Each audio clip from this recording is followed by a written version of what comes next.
Hi everybody, we're here for another Restek tip. And in this tip, we are going to be replacing our GC inlet seal. It's a lot like a harbor seal, except smaller and not nearly as cute. When we replace our inlet seal, like any maintenance with our injection port, we do want to make sure that we cool that injection port off so it's safe to touch and we don't burn ourselves. But when that's ready to go, the first thing that we'll do is disconnect our column from the inlet and get that out of the way.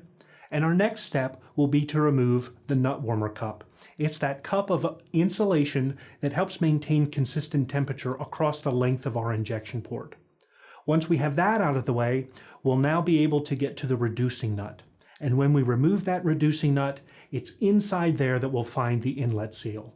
We'll take the old one out and dispose of it, and we'll put our new one in. We do want to be careful when we're handling that new inlet seal. We don't want to get it dirty or contaminate it in any way. But once we have that new inlet seal in the reducing nut, we can start to put everything back together. It's also important to note that when we go to reinstall our column, we do want to confirm our installation distance and make sure that the column is inserted the correct depth into the inlet.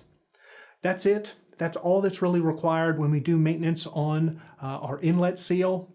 Hopefully this was of help to you, and thanks for joining us for this Restek tip.